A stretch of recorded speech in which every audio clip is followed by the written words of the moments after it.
Okay, students, I kind of want to start back here at this slide on effects of preeclampsia. So this is what's happening to the woman's body. I want to go over this because this really depicts it well. So we have a patient with preeclampsia, um, decreased placental perfusion, placental production of the endothelium, which is a toxic substance to the endothelial cells. So because of all this and her hypertensive issue, then she starts having vasospasms and endothelia damage, which is not, not really known for sure. But she has vasospasms, and then she also has endothelial cell damage. What does that do?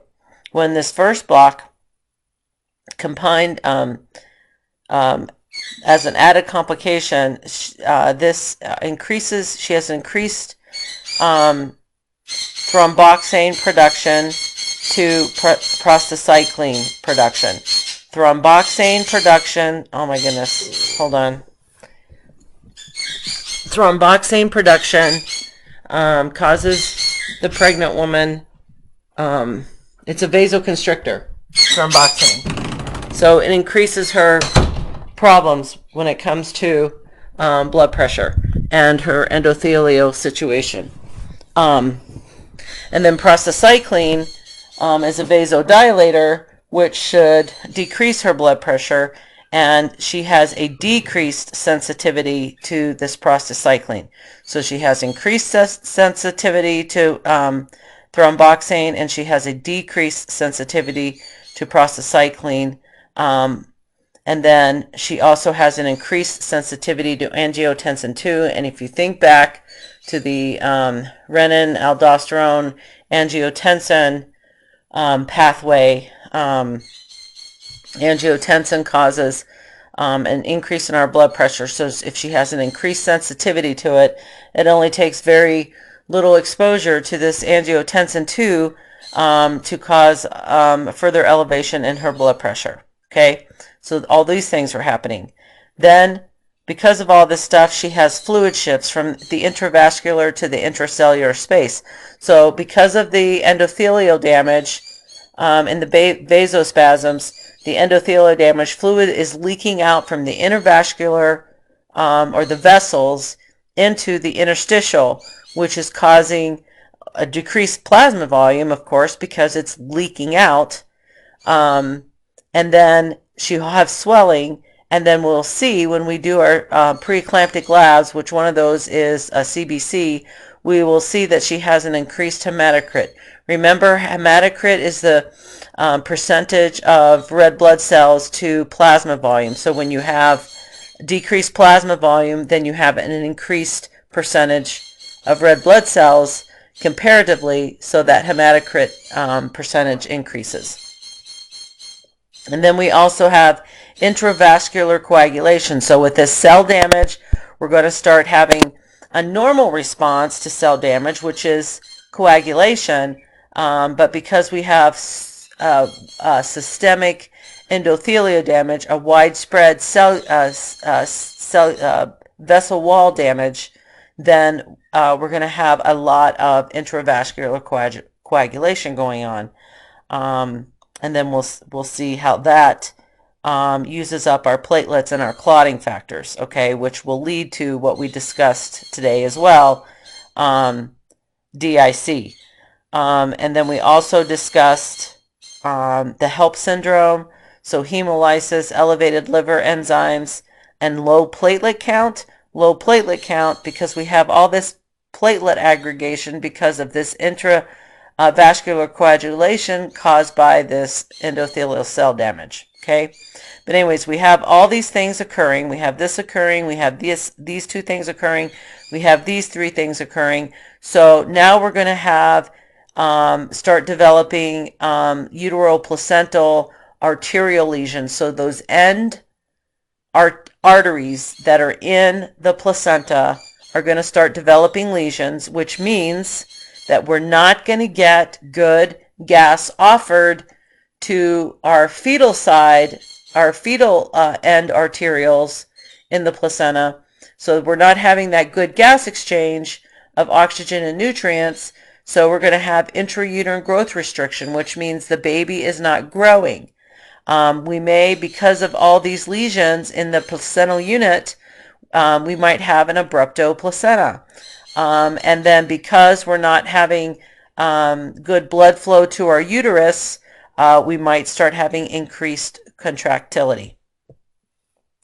Because of all these things, now we start having glomerular damage at the kidney level. So because of that damage to our glomerulus, we'll start spilling protein in our urine.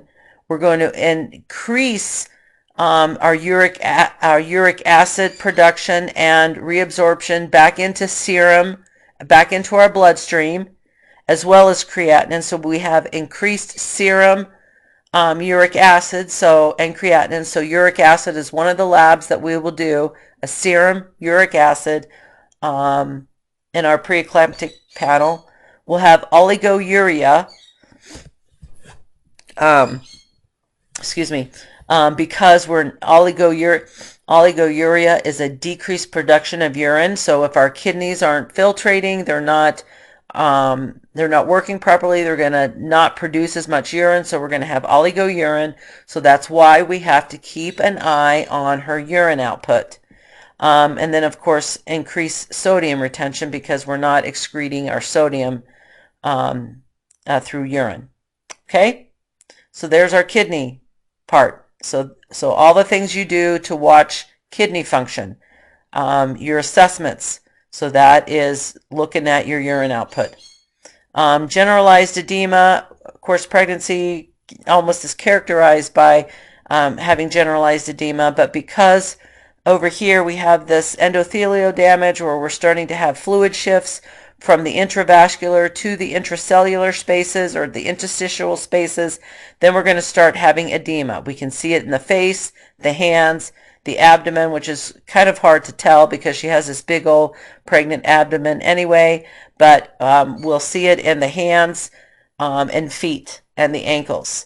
And it probably will be pitting. In other words, you push on it and it leaves that indent for so many seconds. So that's where we can do our assessments for edema. Cortical brain spasms. So the vessels in the brain are now being affected because of all these things. And that's where we see our patients complaining of headaches. That's where they become hyperreflexic. And that also is a sign of increased ability to have seizures or increased seizure activity.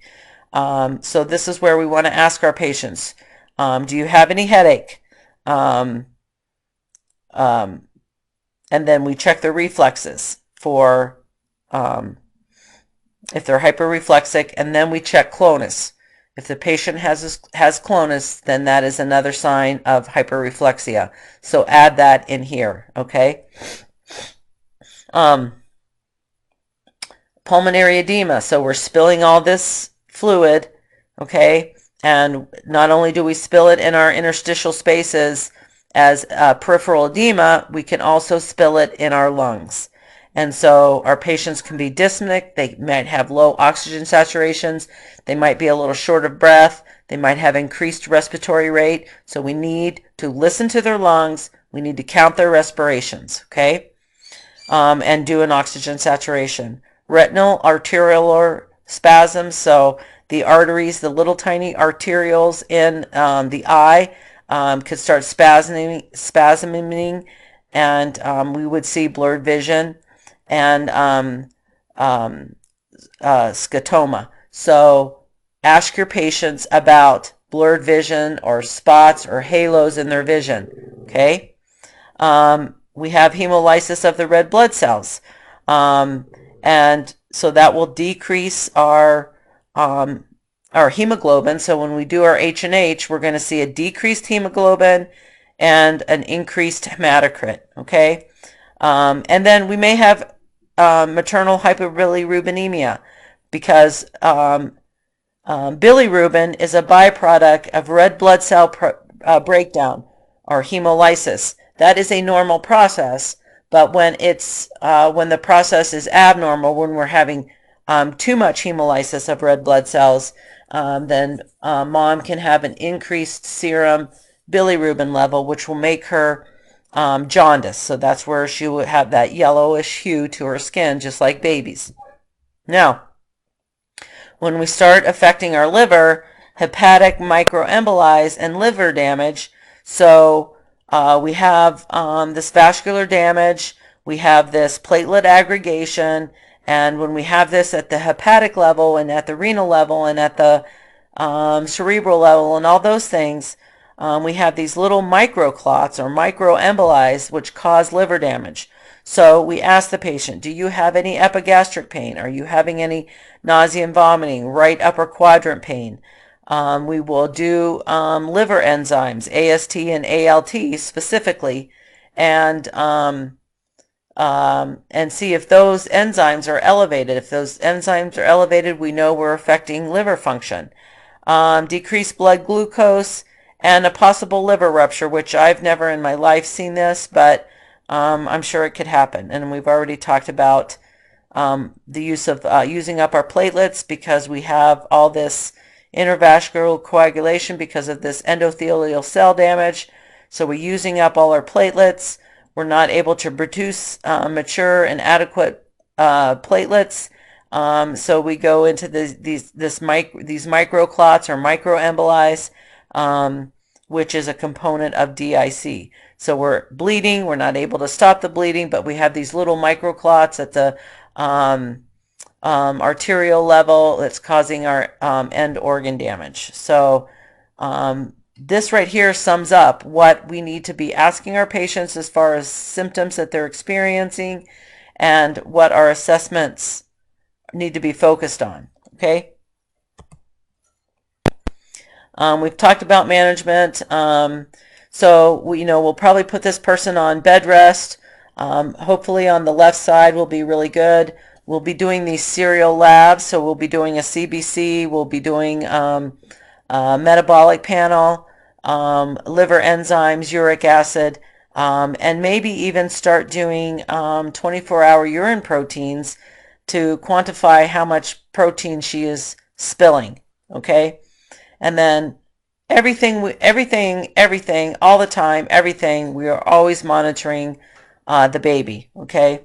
I mentioned with severe features is blood pressure is greater than 160/110, increasing proteinuria, so that would be greater than 500.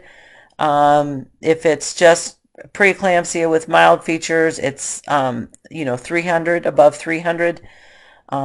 We will start seeing visual changes as part of the severe features. She will start having epigastric pain and nausea and vomiting as part of the severe features. Using up her platelets, we'll start seeing bleeding gums as she starts bleeding from her gums. She may start bleeding from her nose, bleeding from IV puncture sites or venipuncture sites of any, if we're drawing blood. Again, increasing edema, and don't forget about pulmonary edema. Listen to her lungs. Decreasing urine output. We're going to continually be decreasing. 30 cc's is just the bare minimum adequate urine output, so this person is going to be like less than 25 cc's an hour. Decreased fetal movement, as that's now starting to affect the placenta, therefore decreasing gas exchange at the placental level and not getting enough oxygen to our baby. We're going to start having this decreasing fetal movement. And then someone who says they're just not feeling right, then I just start getting really worried about the patient.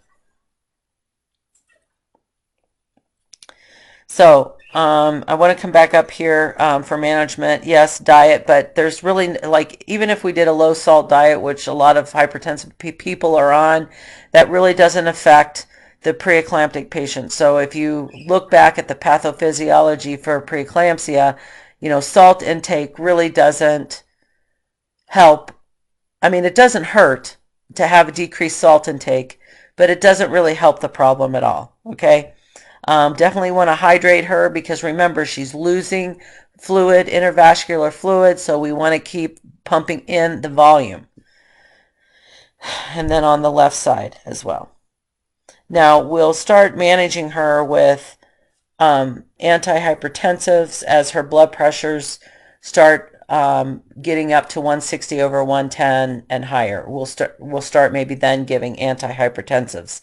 But if it's lower than that, we won't do it because the main reason is we drop her blood pressure too low with all that endothelial damage and vasospasms. If we drop their blood pressures too low, then they can go in a hypotensive crisis. So, if their blood pressures are 150 over 90s, and we give an antihypertensive, we may drop it to 120s over 70s, which seems like a really great blood pressure for us. But someone who has intravascular damage, that may be too low. Okay, so we reserve that for the patient who has severe features, preeclamptic severe features with blood pressures greater than 160 over 110. Now we need to decide with this preeclamptic patient, do we deliver her? Now, how many weeks gestation is she? What does the baby look like? How unstable are her blood pressures? Are we starting to see end organ damage or involvement at least? And depending on the answers to those questions, that will tell us whether or not we really need to think about delivery. And then also, so it's looking like it's really starting to progress, like she's really starting to have some problems. But, baby's still doing well. We're able to keep her blood pressures below the 150s over 60s, the 160s over 110s. So let's try vaginal delivery and then see how it goes. Or is she or the baby unstable enough that we need to go straight to C-section? Okay. With our patient where we're doing hourly, so of course we're going to be doing fetal monitoring. We're going to be giving her IV fluid. We're going to be monitoring mom's vital signs and oxygen saturations. Do we need an indwelling catheter? How do I monitor her urine output every hour if she's just getting up to void? Well, if she's getting up to void and every 2 to 4 hours she's voiding, 400 cc's, then her hourly output is adequate. But if that's not the case, or if we're truly concerned, then we need to put in a catheter with one of those urometers on it where we can adequately assess every hour her urine output. And then we're doing our frequent nursing assessments. We're constantly asking her, do you have a headache, any vision things, any epigastric pain, listening to her lungs, checking her DTRs, checking her clonus, looking at her edema. The labs that we may be doing on this patient, like I said, we may be doing a 24-hour urine output to see indeed how much urine how much protein is she putting out. CBC to monitor her hemoglobin, hematocrit, and her platelet count. We will do electrolytes, liver function tests, kidney function tests. This is our uric acid, our serum uric acid. And then, even if we plan to deliver this patient by C-section, even if we plan to deliver this patient vaginally, or if we plan to sit on her for a while, we may put her on mag sulfate if she's having preeclampsia with severe features, because we want to prevent her from having a seizure. And again, I've already talked about the antihypertensives. So we may see a lot of preeclamptic patients. And so get to know that table back here. Get to know this table and how each one of these organs are affected, because if we do happen to have a preeclamptic patient, I'm going to ask you, what is your assessment? What are you looking for? What are your signs and symptoms? Okay.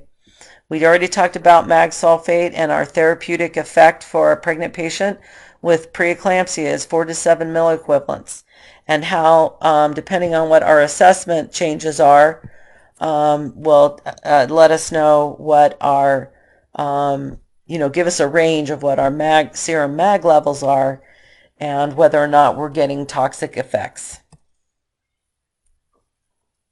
Okay, so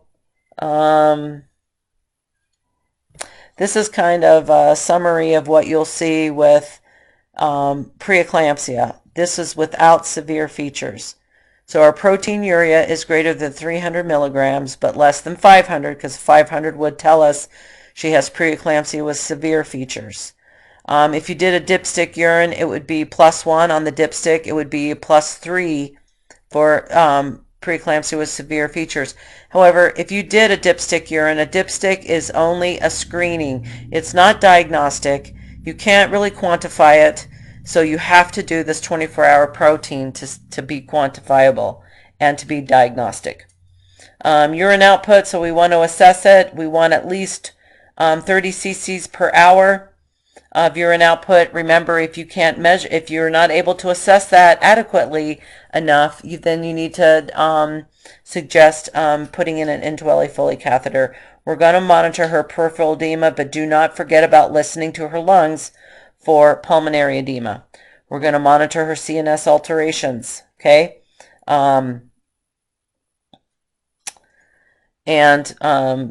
You know, we want to prevent, of course, seizures. We're going to watch her DTRs. So for a patient who we're worried about seizure activity, they would have brisk DTRs. So if she was normally a 2, which is normal DTRs, if she was 3 or 4, then we start worrying that she's heading down that road to a seizure. We'll assess for clonus. We want it to be absent, but if it's present, we have to identify the number of beats of clonus we see, and then her level of consciousness. Now, as I said, with as we see back here, do not confuse our brisk DTRs and seizure activity with losing reflexes with our mag sulfate. So if we lose our reflexes, so we're doing DTRs and they're 0, or they normally were 2 and now they're a 1, that means that our serum mag level is getting a little bit too high, okay? So don't confuse the two. All right, and so we talked about grand mal seizures with eclampsia. And with a patient who's having eclampsia, of course, we just want to protect them, protect their airway, prevent aspiration. We want to oxygenate them. We want to start this magnesium sulfate. We used to give Valium IV to stop a seizure, but we're finding that that's not therapeutic and there are side effects to doing that. So we get this 4-gram bolus in while they're seizing. We might need to do ABGs on the woman, the blood gases on the woman, and of course monitoring the baby, monitoring contractions, membranes, and then we need to decide to deliver. So I wasn't able to tell you this story. My first preeclamptic seizure was, I'd only been an OB nurse a couple of years. The patient presented, her husband brought her in through the ER, and they just gave him a wheelchair and said, head up to OB, and he pushed the patient, his wife, up to OB, and they come wheeling through past the nurse's station, and we say, hi, can we help you? And the guy says, you know, my wife has blood pressure problems, and she says she's really feeling weird. And so we said, okay, well, you know, none of us were really excited at that point. We went and put her in a room. We no sooner got her on the bed, she went into a grand mal seizure. We didn't even have her on the monitor. We didn't have her clothes off. We had nothing. Like, we just put her in the bed, and she went into an eclamptic seizure. We pushed our Valium, which we did at the time, and that did nothing. She was blue. She was foaming at the mouth, and we just cut her clothes off and went straight to OR, put her under a general anesthesia, and it was only then that she stopped seizing. So it was really super scary for me because, you know, I expected her to have a seizure and come out of it like most people do, but she did not want to do it. We went over HELLP syndrome. We talked about it a little bit in that slide with that diagram. So as preeclampsia progresses with or without a seizure, she could develop HELLP syndrome, where she does indeed is hemolysing her red blood cells. She has absorbently high elevated liver enzymes, very low platelet count. And so this patient right here, we deliver the baby as soon as possible, but the symptoms that she will be reporting is she will be having some epigastric pain. She will have malaise. I just don't feel well. That may be the only symptom you hear, or you may hear flu-like symptoms. She'll have nausea and vomiting, a headache. She'll have shoulder pain. She'll start bruising.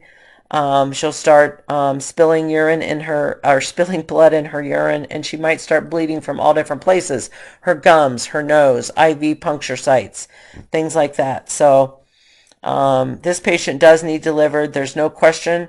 If she's not crowning and pushing baby out where we can have baby delivered within the next 30 seconds, she goes to C-section.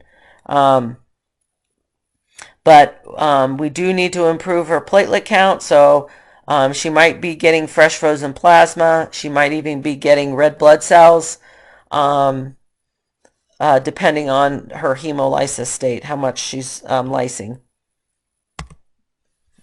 Okay, DIC, I am not going to review this again, but this is an obstetrical emergency. We are going to have a indwelling catheter in. We are going to be running IV fluids. We are going to have her on oxygen. We are probably going to give her loads of red blood cells and all kinds of blood products, FFP, platelets. We might give a whole bunch of stuff, okay? And we might just have to keep giving it to her and keep giving it to her. I've known patients that have gotten 6+ bags of blood. They've gotten 12 bags of FFP, like ungodly amounts of blood products over, and this process could occur over a couple of days. So anyways, this really crazy stuff. Now let's get to where we were.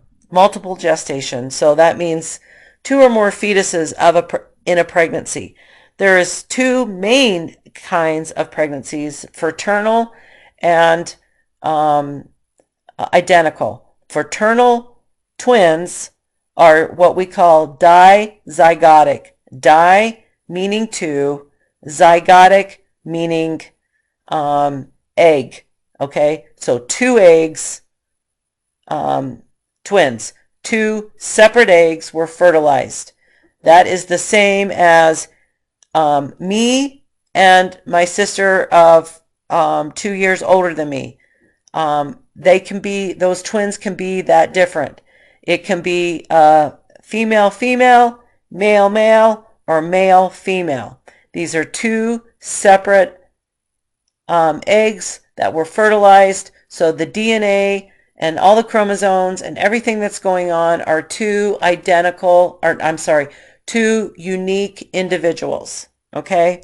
That's fraternal, or what we call dizygotic. 2 separately fertilized eggs. Okay? Identical twins, or what we call monozygotic, is when we have 1 fertilized egg that then splits and creates 2 identical human beings. Okay? So these twins are the same sex. They came from a fertilized egg. That the sex of that 1 fertilized egg was determined at fertilization. So if that was a egg that was fertilized with the female sex chromosome, then it's a female fetus that's developing, and when that egg splits, that's 2 females. Okay, and then the same is true if it was 1 egg fertilized with male sex chromosome and it splits, the 2 are male. Okay, so there is, within this identical or monozygotic twinning, there are 3 different types of this monozygotic twinning. And those 3 different types are identified in relation to the time of the split. So as that egg is fertilized and starts to develop and the cells start to proliferate and this fetus starts to develop, whenever that split occurred is going to determine what type of monozygotic or identical twin we have, okay? And so here, let's explain that. So here are your different types of monozygotic twinnings. You have a dichorionic, diamniotic. So what does that mean? We know that di means two, so we got two of this thing and two of this thing. So those things are two chorions and two amnions. So that basically means when I had mentioned to you that the amniotic bag is two membranes. Well, the inner membrane is called the amnion. The outer membrane is called the chorion. And from the chorion, the placenta is also formed from the same cells as the chorion. Okay. So when we have two chorions, that means we have two placentas. And when we have two amnions, that means we have two inner separate bags. Okay? So we have two placentas and two amnions, which is the inner membrane. So the fetuses are developing within their own inner sac, covered by their outer sac, and they each have their own placenta. When that division occurs to create the di is what we call it, it's within the first couple of days after fertilization in the development process. Okay, it's early on in development. So the chorion and the amnion haven't had time to completely develop. So when that split occurs and they can now continue to develop, and now they'll develop into two separates, chorions and amnions. Okay? If you're going to have monozygotic twins, pray for di twins. Okay? Because they have the least risk factors of the other three, which also have, and so these twins all have a greater risk factor, and then the two separate twins up here in the dizygotic twins. Okay.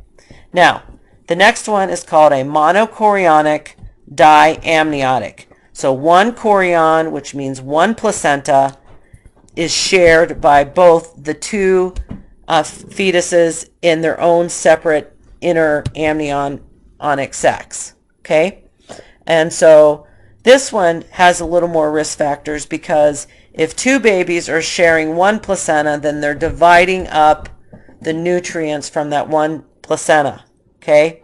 Now this division takes place a little later. Okay? It's 4 to 8 days. So the reason why we end up with one chorion is because that chorion pretty much was completely developed. So when the split occurs, the amnion, the inner sac, is not completely developed. So then when that split occurs, then each separate amnion can now develop around that fetus. Okay? Now, the one with the highest risk is the monochorionic, monoamniotic, one chorion, one amnion. This is later on in the pregnancy. The chorion and the amnion are pretty much completely developed. I mean, not later on in the pregnancy, I'm sorry. Later on in the first week. So the chorion and the amnion were almost completely developed, and then the split occurs. And so now both fetuses are growing within the same amniotic inner sac, and they're sharing the same placenta. Okay? So this one's the highest risk for the health of the pregnancy. All right. How do we diagnose multiple gestation? Well, when we do an ultrasound, we're going to see the different gestational sacs, or the different sacs. We're going to see those sacs, and then we're going to see the yolk sacs. Okay. and then so, oh, gosh, I'm sorry, I'm having a lot of pain. So that's how we would diagnose it is on ultrasound. Also, which is not necessarily diagnostic, of course, we're going to have rapid growth of the uterus to accommodate however many twins are in there. And so she's going to be measuring bigger or looking bigger or presenting bigger than a person with a single pregnancy at that gestation. She might be gaining more weight. And if we was to palpate and do Leopold's maneuver, we might be palpating more parts than we would anticipate with just one baby. She'll have elevated HCGs, especially if she has two separate placentas, because the placenta is what produces the HCG. Okay. We may also have elevated placental lactogen, and if we do a serum on mom, we also may see an increase in the alpha fetal protein because we have more than one baby producing all these substances. Settle down, dogs. All right. So, it's best to see the chorions when they're about 10 to 13 weeks. Oh, hold, shoot. Hey, settle down. Settle down. He's not listening to me. Anyways, I'm sorry. So it's best to do the ultrasound at 10 to 13 weeks, and then we can see the two separate placentas and the two separate sacs for the Di twins. Oh, sorry. Oh my goodness, I don't know what just happened. Here. Oh, guys, I'm sorry. Anyways. Okay, where am I at? When we do an ultrasound and we see one chorion or one placenta, and we see two sacs with babies in it, of course, then we can we'll diagnose that type of twinning. Oh my goodness, sorry. All right. So, management, hospitalization. Well, a person with twin gestation doesn't necessarily need to be hospitalized just because she's a twin. However, they are at more risks than a singleton pregnancy, especially if we're looking at a mono or even a mono-di. Those are the two highest risk ones. So if we see that maybe one baby's having more of a problem than the other baby, then we may hospitalize her. If we see that both of the babies are having issues, of course, we're going to hospitalize them. They do need to usually deliver at a tertiary facility. However, I do know of just a twin gestation with just two babies. I do know that they can be delivered at a smaller hospital as long as they're being delivered, excuse me, at term. Cut it out.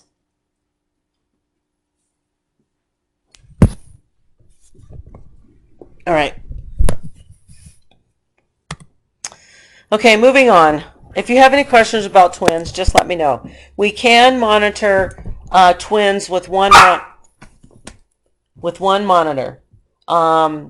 We have a monitor that has two fetal heart rate ultrasounds that we can monitor twins. But if we start having more than a twin pregnancy, if we have 3 babies or 4 babies, then we need to get more monitors. But then there's the problem of how do you monitor all the babies at the same time? Because the belly's only so big, so we can only put so many monitors on. So I've never taken care of more than 3 babies at one time. So I just don't have a clue logistically. I mean, I know it's extremely hard monitoring just two babies. You get one baby tracing on the monitor, and then you go to find the second baby, and you get the second baby, and then all of a sudden you lose the first baby. So then you have to go back and try to. So it's crazy. If I have a patient, if we have patients in the hospital that have twins, man, I just try to run for the hills. But anyways, enough of twins. If you have any questions, please let me know. We treat them like, let me tell you this, we treat them basically like any other labor. Um, However, if she wants to deliver vaginally and both of her babies are head down, or even if just the first baby is head down, we can deliver vaginally the first baby and then try to do an internal version to turn the second baby head down and deliver it vaginally. However, no matter what we do there, they have to, when they're ready to start pushing, we move the patient to the OR because it's just better practice to be in the place where you're going to want to be if you can't get these babies out or if you can't turn the second baby, you're in the OR and then you can proceed with a C-section. But I think common practice is that if she has more than two babies in there, she gets a C-section. Um, and sometimes these women are patients in our antepartum area just because of the weight of the pregnancy puts her at increased risk for preterm labor. Even if both babies are absolutely healthy, just the weight of the pregnancy may end up putting her in preterm labor, so she might be in the hospital on bed rest just to keep her pregnant for a little bit longer. But anyways, I've had several patients deliver twins perfectly healthy at term without any type of hospitalization. Um, so anyways, it could go either way. All right, now we're going to talk about infections, maternal infections. So the most frequent one is a urinary tract infection. It's the most common cause of preterm labor or premature contractions even. The infection causes uterine irritability, and she could just start contracting. So a lot of times gals will come in, they'll be complaining that they're having contractions, thinking that they're in labor, even if it's preterm, and they don't have any symptoms of a UTI, but we will put her on the monitor, evaluate her and baby, we will take a urine, we'll send it to the lab, and indeed we find out she does have a UTI, but she had no signs or symptoms. She was asymptomatic. We call it asymptomatic bacteriuria, and very common in pregnancy. So we give her antibiotics and send her home, and she's perfectly fine and carries her baby to term and stops contracting, and everything's great. She may have an acute cystitis. Um, so, she might now have, and this is still a UTI, but she does have the symptoms. She has urinary frequency. She has urinary urgency. She has pain on urination. She has suprapubic pain. Again, we'll give her antibiotics and send her on her way. And hopefully we clear up her UTI and she continues to be pregnant for a while.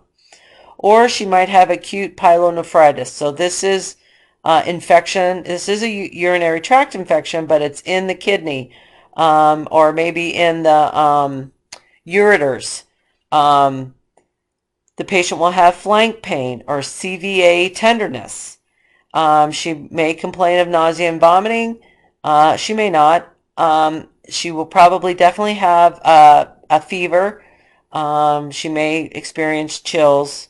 But if she has a kidney infection, she'll need to be hospitalized and put on IV antibiotics and then hopefully discharged without any other problems. A lot of times patients develop an acute pyelonephritis just because the weight of the uterus on the kidney and or the ureters, sets them up and makes them prone to developing this kidney infection. Okay, Group B strep, or GBS. This is a normal vaginal and fecal flora or bacteria. Okay, it's normal. I think, I can't remember if it's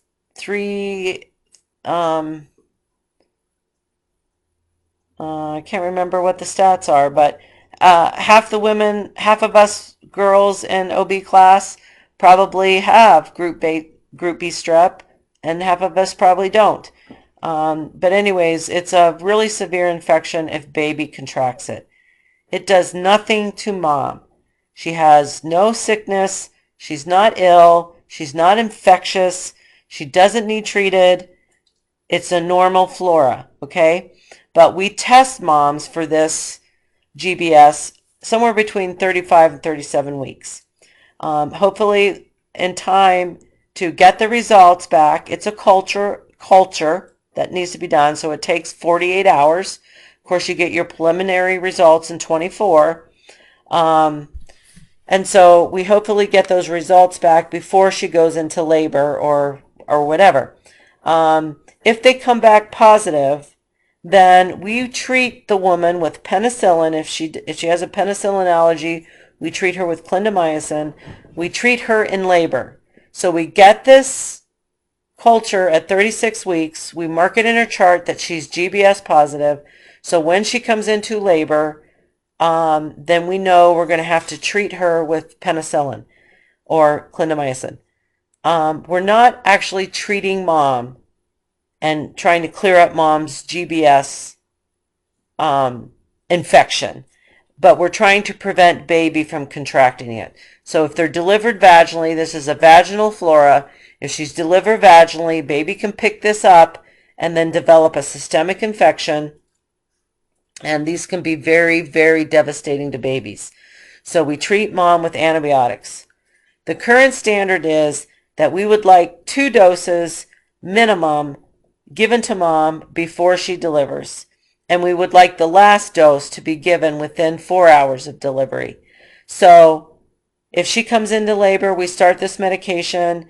So 4 hours later, we'll give the second dose. 4 hours later, we give the next third dose, and so on until she delivers. If she does not get at least 2 doses in, or if the last dose isn't within 4 hours of delivery, then that means that the pediatrician, the baby's doctor, is probably going to want to keep the baby for another day to monitor this baby for then the conversion of group beta strep infection. Okay. If for some reason this patient was never tested or was tested and we don't have the results yet before they go in labor, we treat them as if they're positive. Okay. And then also, so if that's the case, if this is a vaginal flora and this patient is delivered vaginally and that's how the baby gets it, if the baby was going to get it, what about our scheduled C-sections? Do they need to have this test done? Because who cares? Because they're going to be delivering by C-section and the baby's not going to come through that birth canal. So yes, we do still need to do it on women who are planning a C-section, because wonder if they go into labor before their scheduled C-section. And then for some reason we can't get, or for some reason she says, oh my goodness, I'm in labor. I decided against the C-section. I don't know, whatever.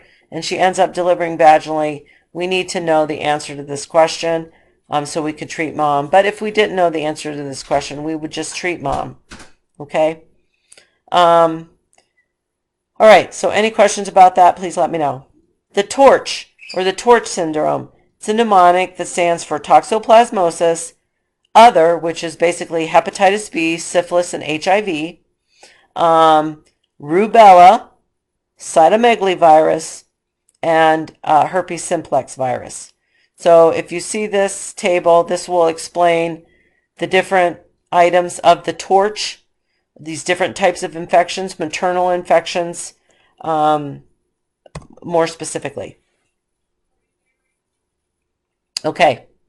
Other infections, and so you can see what we would do when you look at that table for treatment. So no big deal. We test the mom for torch during her early prenatal visits, and if she has any of these issues, then we will treat her for them. Okay?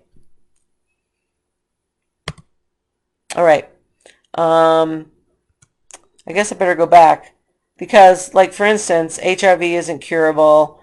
Um, Hepatitis B, herpes simplex. So these may be things that we can't do anything about necessarily during pregnancy, but we're aware of them during labor, so we can be aware of them to treat baby prophylactically or to watch for conversion in baby or something like that. Herpes simplex, I will let you know that we will put mom on probably acyclovir 2 or 3 weeks before she's term, and then when she does come into labor, we will make sure that she has no active lesions. And if she has no active lesions, we will let her deliver vaginally. However, if she has active lesions, then we will make her deliver by C-section, okay? Because if she has active lesions, the chances of baby contracting and converting are very high. Hepatitis B, if mom has hepatitis B, what we would do is typically we give baby a Hep B vaccination, which is part of the series they normally get in infancy. Baby will not only get hepatitis B vaccination, baby will also get, oh my gosh, I'm trying to think. It's escaped me. Oh, it's on the tip of my tongue. I'm sorry. Blah, blah, blah. I'll come up with it and I'll tell you. Baby will get 2 vaccinations if mom is Hep B positive. Sorry, what is it? Oh my goodness, it's right there on the tip of my tongue. Um, oh, I can't even think. Can't even think. Anyways, it probably says in your book, so. Okay, maternal infections, sexually transmitted infections, chlamydia, gonorrhea. We test for these in the in her early prenatal visits, and then treat her if she's positive. Remember from last semester, chlamydia is probably asymptomatic. She may not have any signs or symptoms of chlamydia. She may have a vaginal discharge. She may have dysuria. She may have frequency. She may have pyuria. She may have a little bit of vaginal bleeding. Okay, I'm going to stop right there. Those may be early signs of pregnancy. Okay, she may have mucopurulent, discharge. She may have inflammation of the cervix. Those would be signs that we would see. But anyways, we would test her for chlamydia. If she had chlamydia, we would treat her. Okay? If she had chlamydia and we didn't detect it and she had it at delivery, then baby's at risk for developing conjunctivitis and or pneumonia. So this is one of the reasons why we always give erythromycin ointment, okay, to babies, to every baby at birth, after birth. We always give this ointment to protect them from infection of the eyes. And then we may end up needing to give IV antibiotics if baby ends up with a pneumonia. Gonorrhea, mom will have a vaginal discharge, dysuria, vaginal bleeding, an inflamed, friable, in other words, very delicately, easily torn cervix. Mom gets ceftriaxone IM. Usually 1 dose will do it. Or we'll put her on an oral regimen of some sort. Now, if for some reason it's not detected, and baby the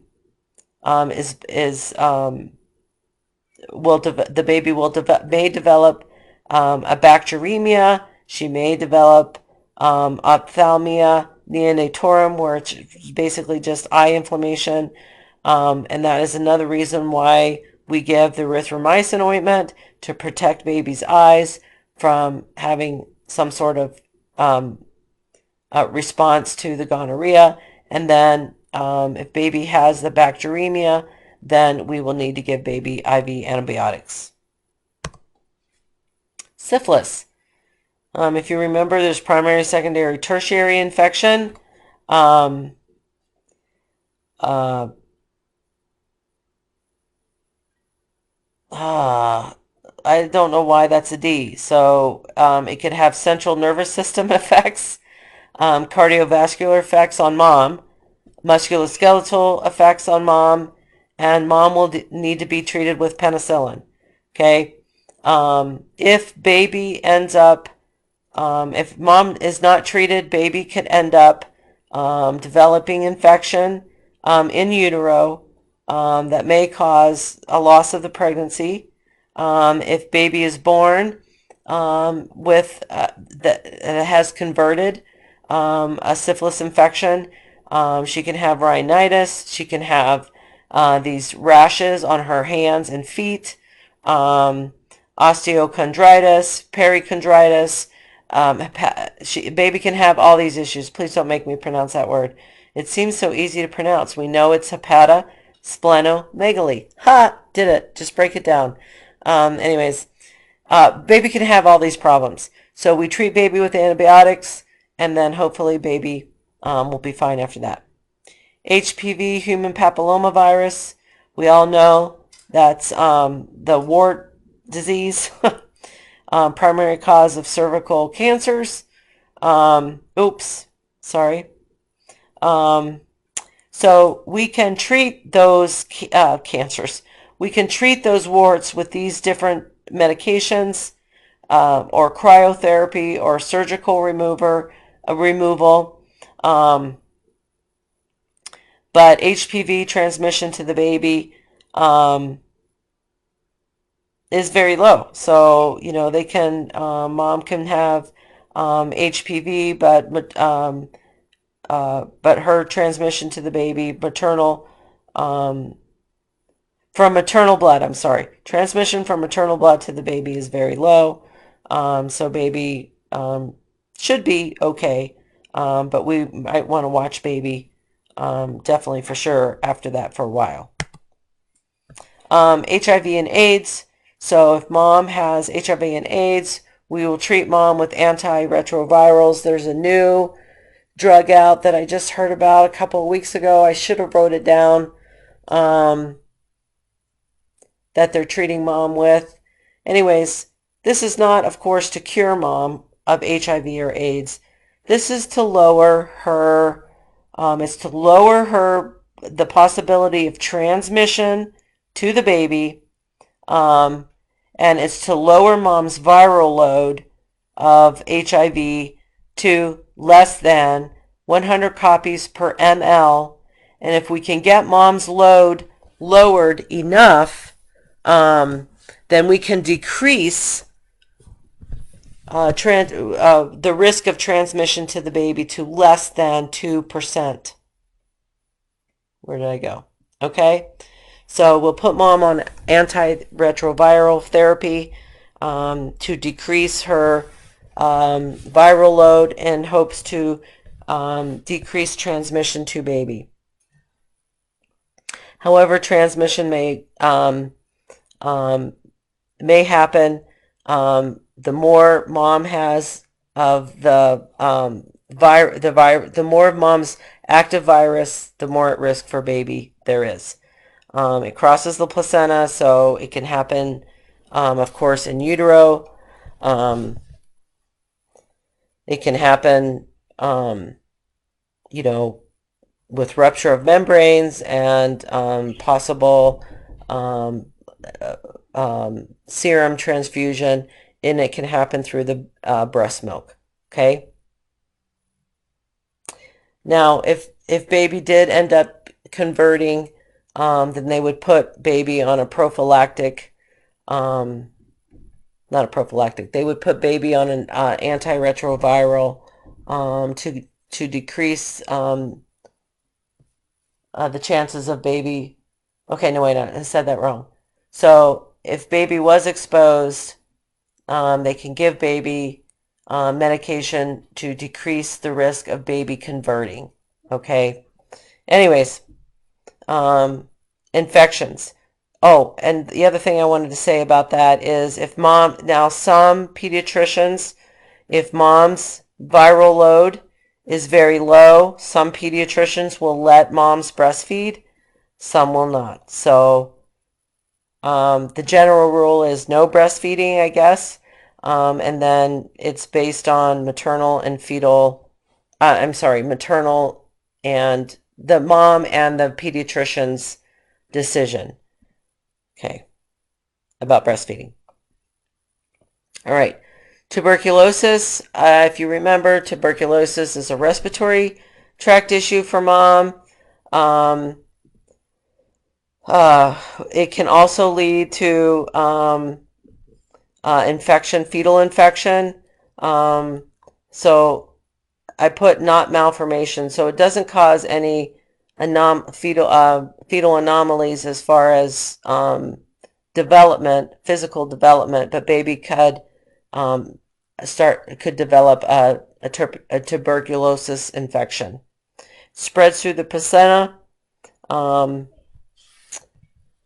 And then, of course, if babies aspirate amniotic fluid or any type of maternal blood, then, of course, baby can become infected. We do have some treatments that are all safe during pregnancy, which will decrease the risk of baby developing infection.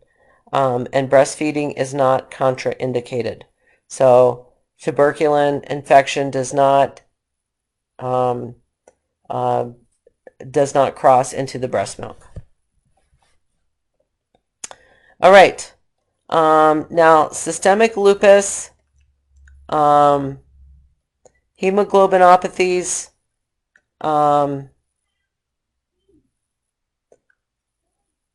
those things, I want you to go ahead and study on your own. I'm not going to lecture about these. The problem is with all these diseases, depending on if it's lupus or some sort of anemia type problem with mom, sickle cell disease or something like that, we're going to be affecting oxygen exchange to the baby dependent on how poorly mom is managed. So remember when I said in lecture that that the body is going to take care of mom first before it takes care of babe. So if mom is having a hard time maintaining with her disease process, then the pregnancy is definitely going to be at risk. Okay, so depending on mom's state will determine whether or not this pregnancy will be a healthy pregnancy. So you guys can read about those. The one thing I did want to focus on is what I touched on today. So hemolytic disease in the fetus or neonate is caused by, wait a minute, let me make sure I didn't skip a slide, yeah, is caused by lysis of baby's fetal or neonatal red blood cells. That lysis occurs because mom develops antibodies against baby's blood cells. There's two different types. There's the Rh or the rhesus, which I mentioned today, and then there's the ABO. So an ABO incompatibility with mom's blood and baby's blood. Now, when I talk about mom being sensitized, that's also called isoimmunization or alloimmunization or sensitization. It's all the same thing. It means mom has been exposed to cells in which her body will create antibodies against an attack. Okay, so let's talk about those specifically. Rh being the most significant. An ABO an ABO isoimmunization or hemolytic reaction is really super rare. Not rare, it's really insignificant almost. In other words, if mom has type O blood, okay, um, and baby has some other type of red blood, a different type, an A or a B, then mom will create antibodies against A or B. It's very benign. It does very little damage. I mean, we could see some mild jaundice in baby, but that is really as far as it usually goes. It's really not a big deal. However, the RH is. So I'm going to explain this. I know I explained it to you today, but I'm going to want to cover it more thoroughly with these slides. So when we talk about RH isoimmunization, we're talking about a mom who is RH negative. Therefore, she has no rhesus antibodies on her red blood cells. Okay? If the baby is Rh positive, then mom's blood is going to see those rhesus antigens. I'm sorry, I used the word antibodies. Please forgive me. Antigens. If mom sees those rhesus antigens on fetal blood cells, mom will create antibodies to attack that antigen, therefore that red blood cell, and kill it. So it causes hemolysis in the baby. Now, there's other ways in which mom can be exposed to Rh positive blood. Mom may have had some sort of transfusion in the past where she had was exposed to Rh positive blood for whatever reason. But as far as pregnancy is concerned and the effects, so she could have had a previous abortion. Remember we talked about that if mom has an abortion, she's Rh negative, or if she has a miscarriage, we don't know what the baby is. We can't test that miscarriage. So if we don't treat mom with RhoGAM and she has that miscarriage, she could possibly have been exposed to baby cells and detected rhesus antigen if baby was Rh positive, which again we don't know, and the mom will create antibodies. So if she had the miscarriage or abortion, no harm, no foul, it's not going to do any worse because the baby's already been lost. However, she's going to have created those antibodies which will be present the next time she gets pregnant, and if that baby is Rh positive, those antibodies that mom has do cross the placenta and they will attack the fetal cells. Any invasive procedures where we might possibly cause a bleed, and it could just be a paper cut bleed. I mean, it could be a very small bleed, just enough for mom to be exposed to fetal blood cells. And then if baby is Rh positive, then the Rh negative mother will create antibodies and attack those fetal cells. If she has a placenta previa, if she has an abruptio placenta, if she ends up having a C-section, if she ends up having a normal vaginal labor and delivery. These are all examples of how she can be exposed to fetal cells.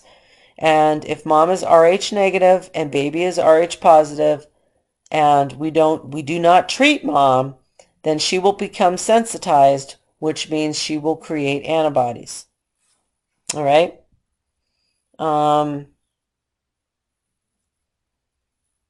So prenatally, when they first come in, we do an ABO and RH. If the mom is Rh negative, and so mom will get an ABO and RH. And if she's negative, we'll also do a direct Coombs test. An indirect Coombs test, and that will tell us whether or not mom has created antibodies. We don't know what she's created them to, but indeed they're antibodies that will cross the placenta and attack fetal cells. If mom is negative and has no antibodies, we do nothing except at 28 weeks we rescreen her. We do another ABO, RH, indirect Coombs, and if she's negative, and if the indirect Coombs is negative, in other words, she did not create antibodies, we go ahead and give her the RhoGAM, which is the immune globulin. And that prevents her from forming antibodies if she's exposed. Okay? It lasts for about 3 months. So if we give that at 28 weeks and she delivers at term, then we need to do it again if that baby is if she delivers a baby and we test the baby and baby is Rh positive. What's going on?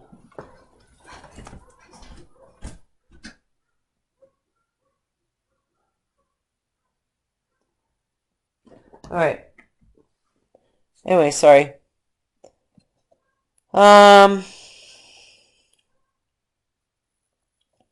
Anyways, okay, so forget what I said, but we do it again at delivery if baby ends up being Rh positive.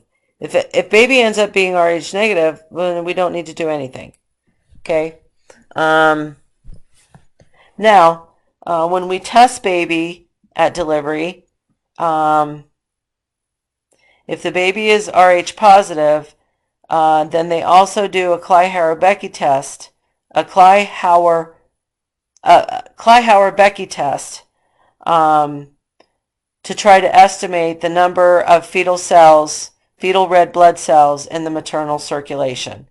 And from those tests, they determine if one unit of RhoGAM is adequate, and usually it is. I've never given more than 1 unit of RhoGAM. But anyways, the RhoGAM must be given within 72 hours. If we wait too long to give that RhoGAM, then we might wait too long and mommy will have already developed antibodies.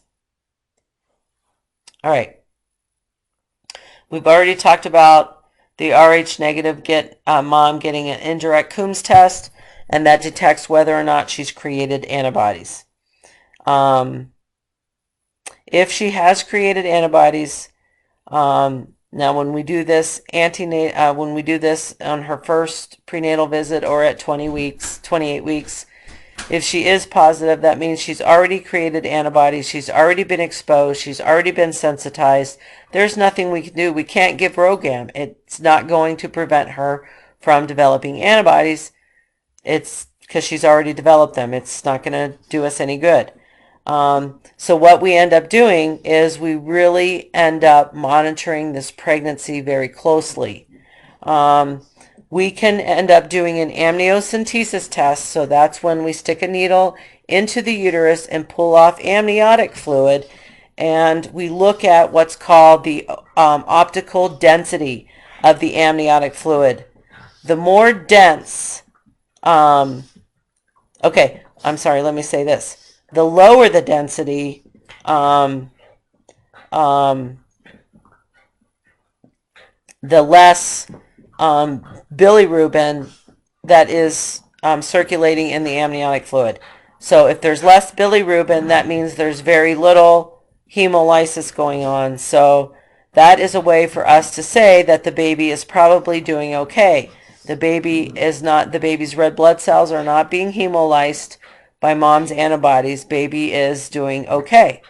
But if the optical density is high, in other words, very dense, then we're detecting a lot of bilirubin in that amniotic fluid.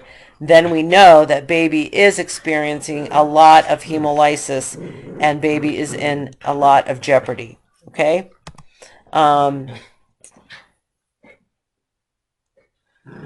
Let's see, what else can we do in utero? Is this in utero stuff? No, this is not. Okay, so anyways, then we can, the other thing we can do is we can watch the health of the pregnancy, watch the growth of the pregnancy.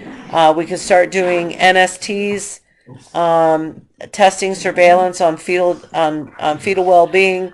We might do biophysical profiles to determine fetal well-being. Now, if there's a lot of isoimmunization going on, There's a lot of hemolysis of baby's red blood cells. Mom's antibodies crossing over the placenta and destroying red blood cells. Of course, the baby's going to have a red blood cell deficiency. Okay, that seems pretty logical. Baby or fetal bilirubin levels are going to rise.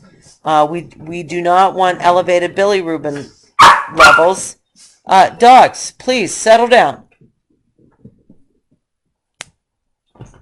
And if we do have elevated bilirubin levels, fetal elevated bilirubin levels, we term that as icterus gravis, okay? Now, if those elevated bilirubin levels now start affecting the baby's brain, then we're going to be developing severe neurological problems that are irreversible. And that's bilirubin, that's termed bilirubin encephalopathy, okay? When we have isoimmunization going on, of course, then and all these red blood cells that are being destroyed, then baby is going to try to ramp up production of red blood cells, but they're going to be immature red blood cells, which are not able to carry oxygen. So now we're going to have erythroblastosis fetalis. Okay, that's what the term is for that condition. Now, when we have all this fetal anemia, we start having generalized edema throughout the body, and this is termed hydrops fetalis, or fetal hydrops is another way you'll hear that being called. And then babies also at risk for fetal congestive heart failure. All these things, you see this word fetal in front of all these things, fetalis. Well, this doesn't have fetal or fetalis, but it's happening fetally. This is happening fetally. This is happening fetally. That means the baby hasn't been born yet. So baby is developing all these problems in utero. And if baby happens to be able to be born, then we have now we have a neonate with all kinds of problems. We can diagnose fetal hemolysis on ultrasound. We can also do umbilical cord sampling, so we'll talk about that in a minute. But we will see edema, we will see ascites, we will see an enlarged heart, we will see hydramnios, which is elevated or overproduction of amniotic fluid. We will see all these things on ultrasound. Then we can do what's called a percutaneous umbilical blood sampling, where we're drawing blood, a blood sample off the umbilical cord in utero. And then so we can test baby's blood at that point and actually quantify the hemolysis that's going on. Now, if this is severe enough and all these things are happening to baby in utero, we can do an intrauterine blood transfusion. We've done that at Community Medical Center. My students about 3 semesters ago were able to observe intrauterine blood transfusion. So super cool. So basically we go in to the uterus by guided ultrasound, and we cannulate the umbilical vein, and we transfuse O-negative blood through that umbilical with that transfusion, okay? Really cool thing to see. And then hopefully, we'll get baby through term and then be able to continue to treat baby afterwards. And then hopefully baby will grow up fine and never have another problem, except to how bad we've caused this problem, neurological disease, if we've caused an irreversible neurological disease. Okay. All right. Let me jump forward. ABO incompatibilities. I said this real quick. It happens when mother is type O blood. So type O blood, they carry no antigens. It's very similar to the Rh negative blood. Rh negative blood carries no rhesus antigens. Okay. So the mother carries the anti-A, anti-B antibodies. So in other words, she develops antibodies to these different antigens. So if the baby is A or B, then, or AB, then mom's blood can attack those blood types. So we do a direct Coombs, of course, to test to see if baby has any maternal antibodies present. We do the indirect Coombs to test to see if mom has created any antibodies. And with this type of incompatibility, if we do identify there's a problem, we just monitor and wait and basically wait it out, and then baby will recover. Okay, it's not like the Rh negative scenario where we have to treat mom to prevent, and that baby's all and baby's at all risk for all these different things. With ABO incompatibility, baby may develop some jaundice. Baby may have a little bit of hemolysis going on if mom's if maternal antibodies are doing a little bit of hemolysis of neonatal blood cells. Baby may end up with a little bit of jaundice. We treat a little bit of jaundice, and then baby ends up being perfect. But we don't do this testing and treatment of mom to protect future pregnancies like we do the Rh negative deal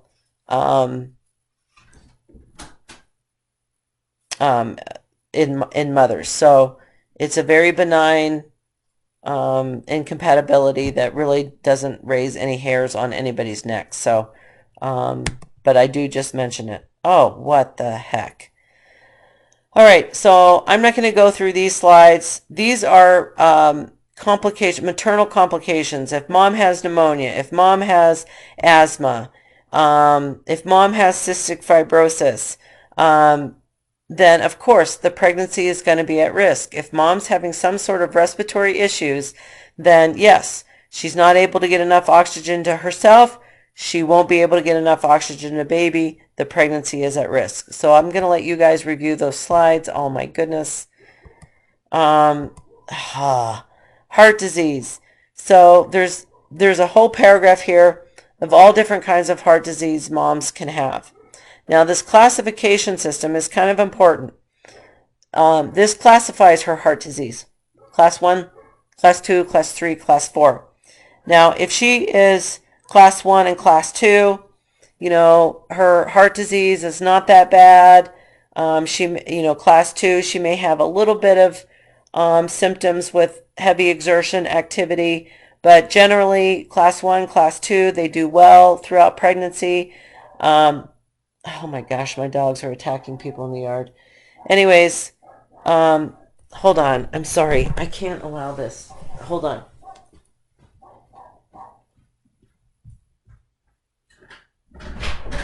What? You know better than that. Get in the house. Come on. Ridiculous.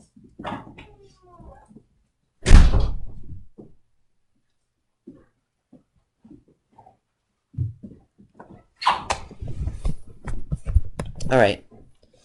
Don't you love my recordings? Jeez, I hate recording. It's really hard on me. And my poor dogs. All right, wait a minute. Let me find where I'm at. Anyways, classifications of heart disease. If mom has heart disease, we want to know what class it is, because can she, one, have a healthy, tolerable pregnancy? But two, what about labor? So labor creates a lot of work, a lot of oxygen demand, a lot of internal pressures, especially with pushing. Can mom's heart take it? Well, Class 1 and Class 2, probably yes. Now, Class 3, we will be really concerned. So if a Class 3 cardiac patient becomes pregnant, she's going to be seeing a neonatologist, a perinatologist, I'm sorry. She's going to be seeing a perinatologist to monitor her pregnancy and all the effects that this heart disease is having on the pregnancy. And also, she'll be having more routine visits with her cardiologist to make sure that her heart is tolerating this pregnancy.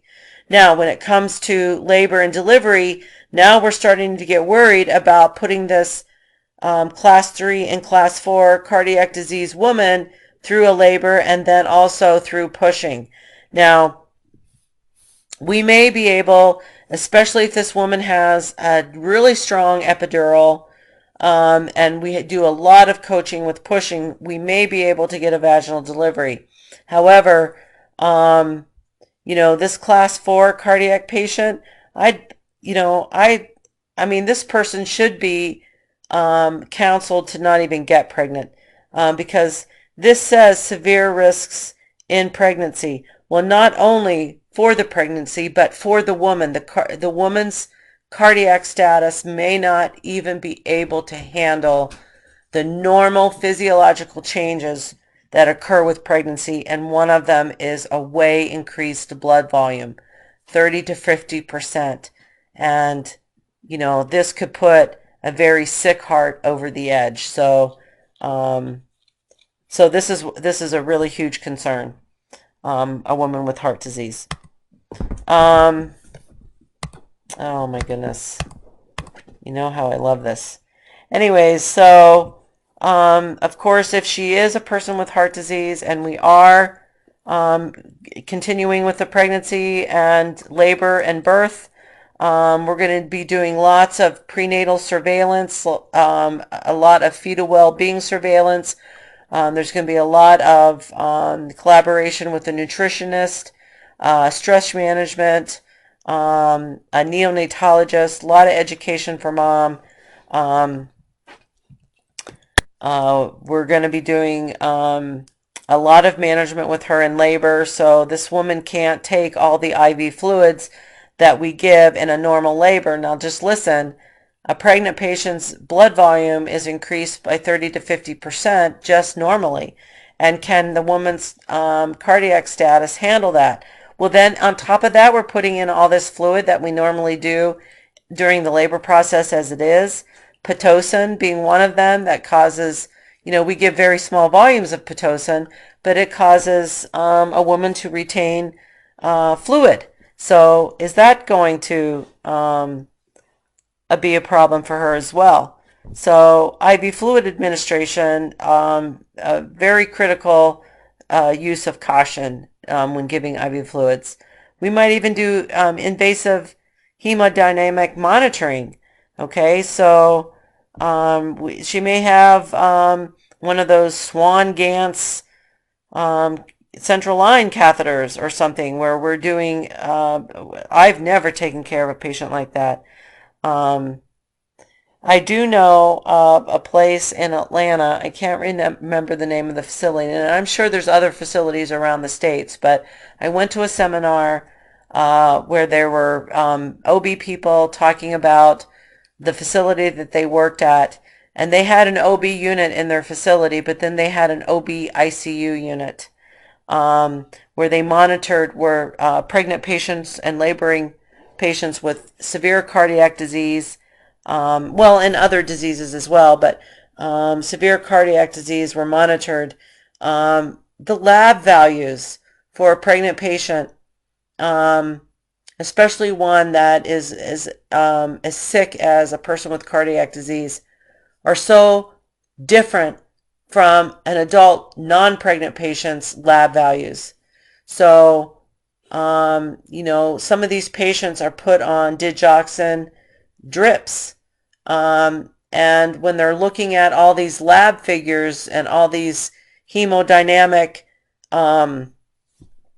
indicators, on how they're going to adjust their dig drip, what they would do for an adult patient who's not pregnant might kill a pregnant patient. So they need to have a neonatologist that specializes in these types of things. It can be very, very critical. And I'm telling you, 22 years of experience in OB, and if I had to take care of this patient, I would be like vomiting in the bathroom because I would be scared to death. Anyways, we will not be taking care of those kind of patients at Community Medical Center. So we definitely want to be controlling her pain. We may be giving Lasix, diuretics. We may be giving digitalis. We may be giving antiarrhythmics. We may be giving all kinds of drugs. And just to keep this patient in a stable cardiac state. We're definitely going to be doing an epidural for this patient. We're definitely going to be doing a lot of coaching with pushing, and we may even go ahead and do a forceps delivery just because, when patients get to that point of crowning, they got to push so much harder than they have been this whole entire time. Like, we can't have a cardiac patient doing that. We could totally send her over the edge cardiac wise, and we can't risk that.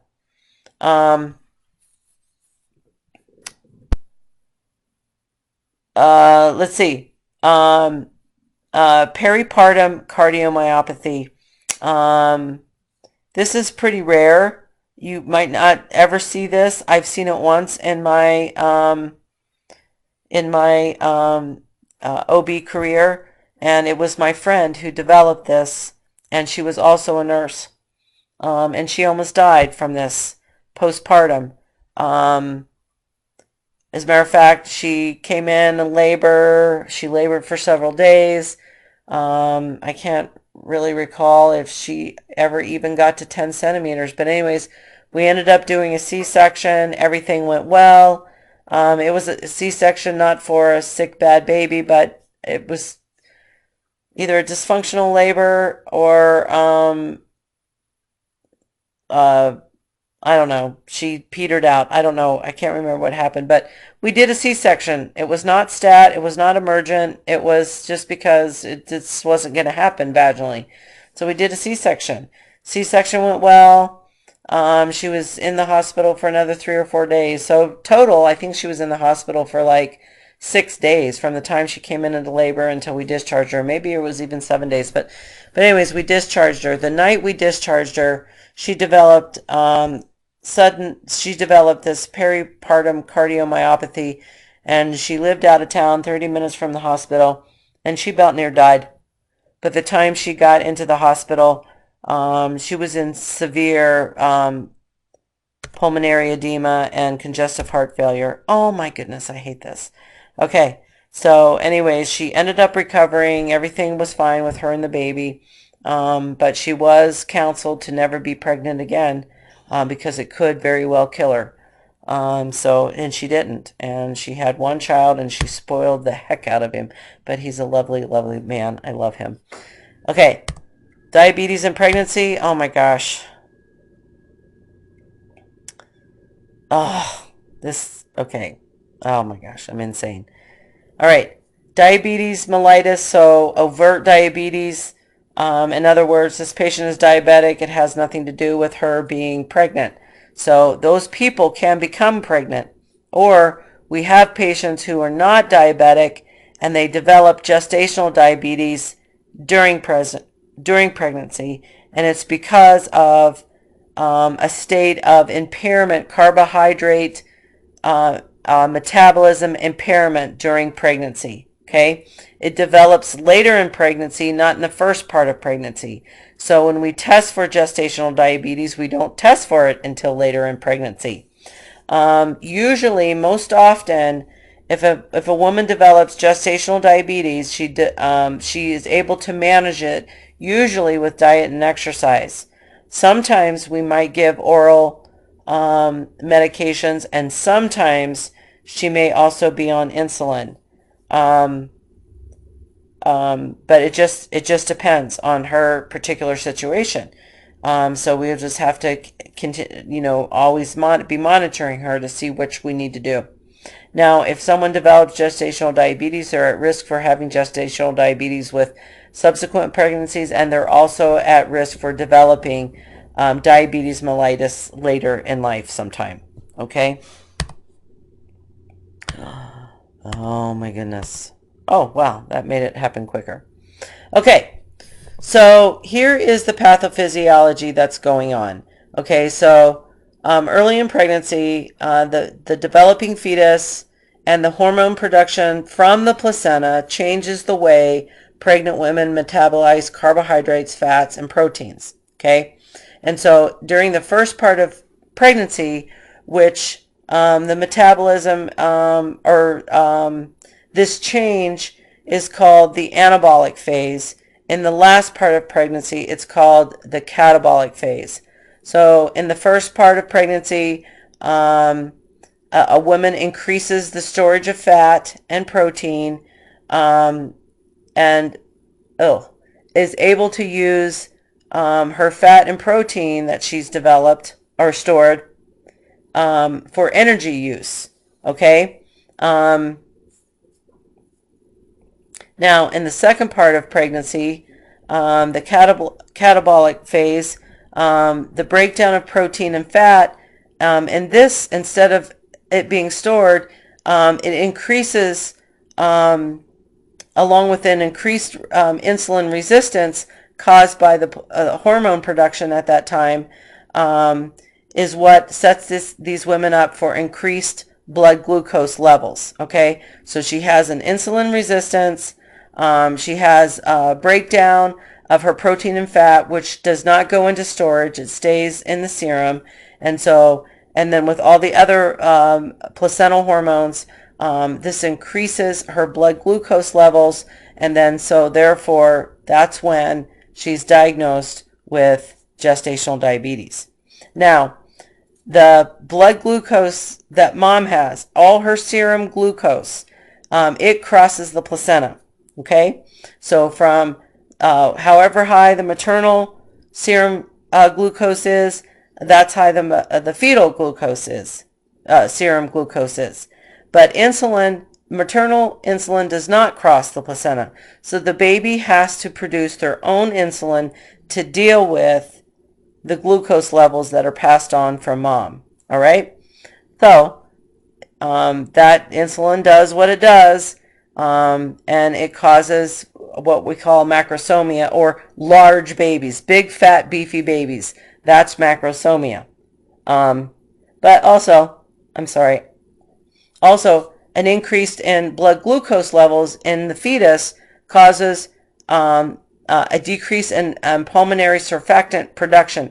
So when these babies are born, women with gestational diabetes or with overt diabetes, we are worried about these babies, one, being super big and having problems related to that, labor problems related to a macrosomia baby, delivery problems related to a macrosomia baby, but also once we have this baby delivered, then we're going to have a baby that has respiratory issues because they did not produce enough surfactant to keep their alveolar sacs opened.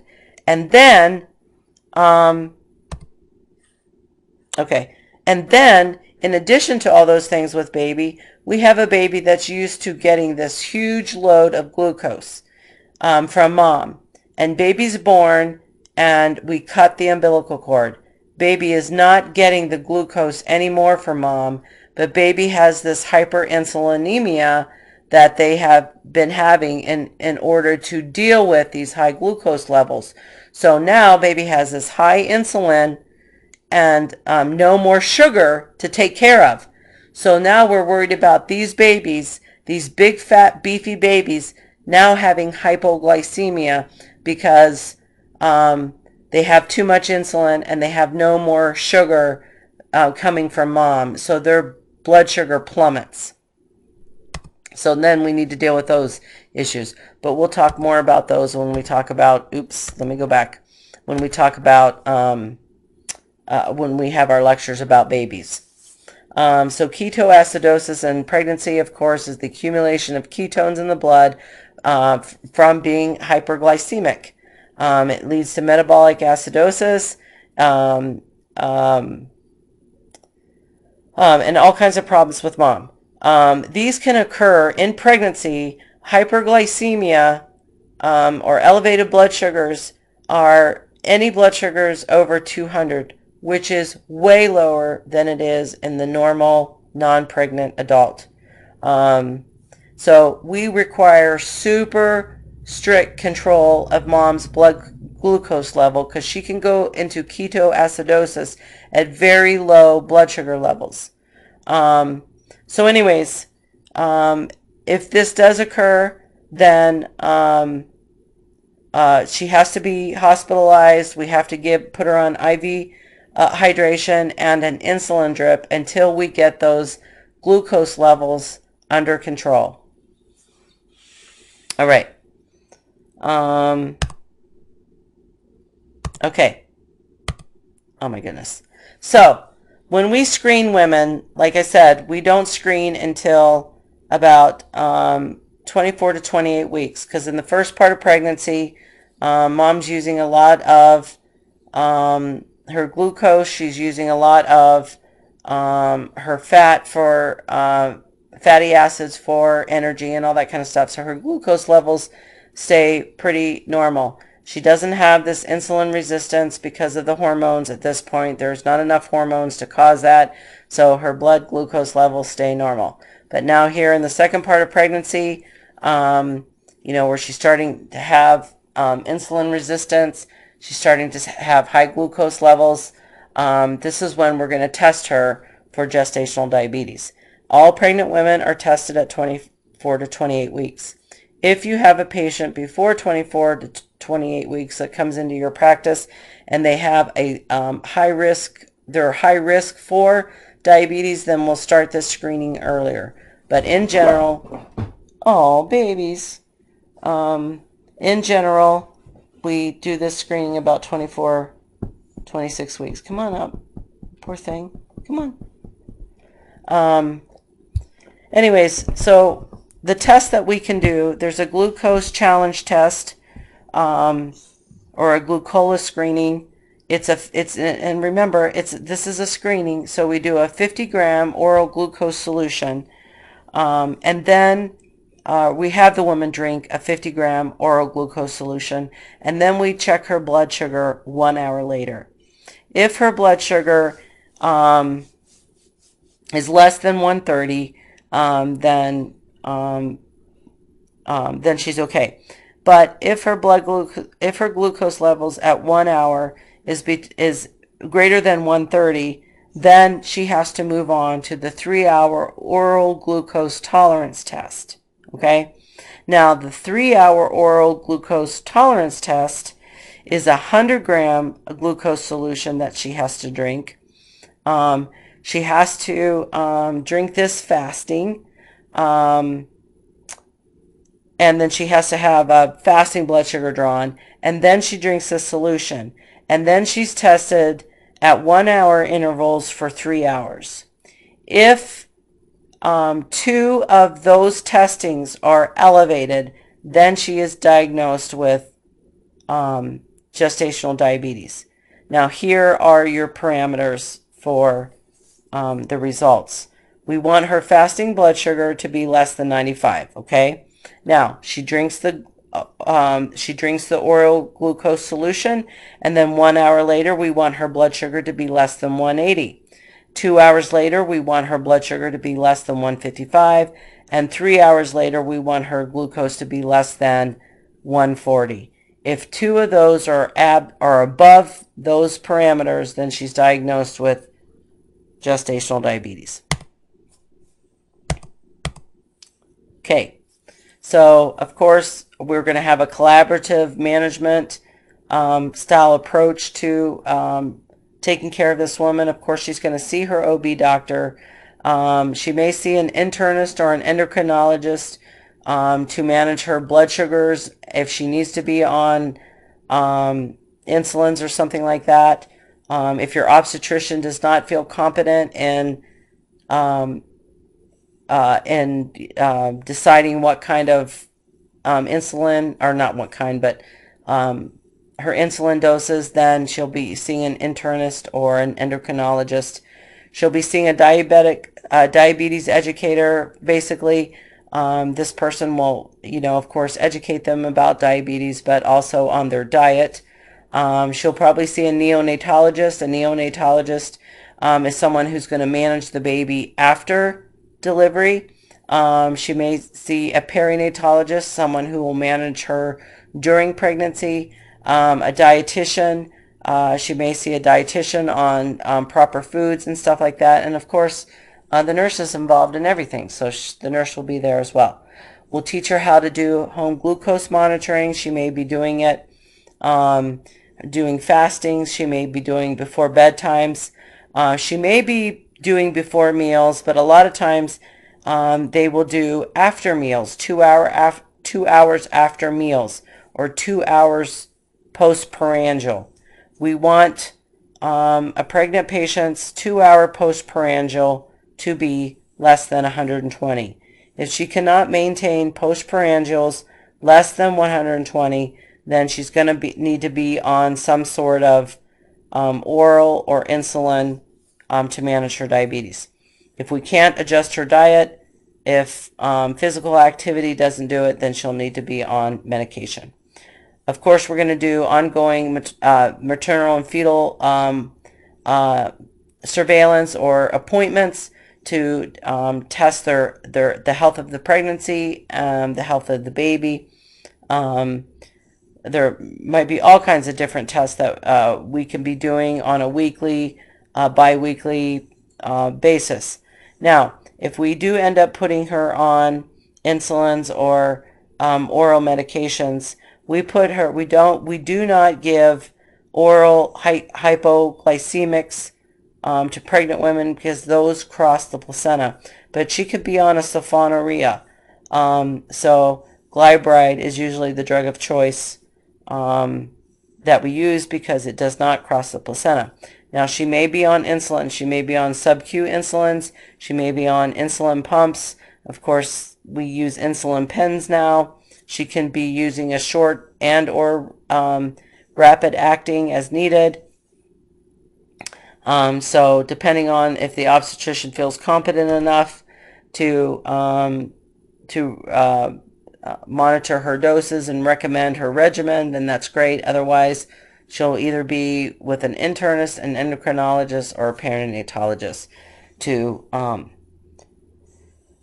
order her insulins and set those protocols. Okay, hyperthyroid, hypothyroid, you guys can look over.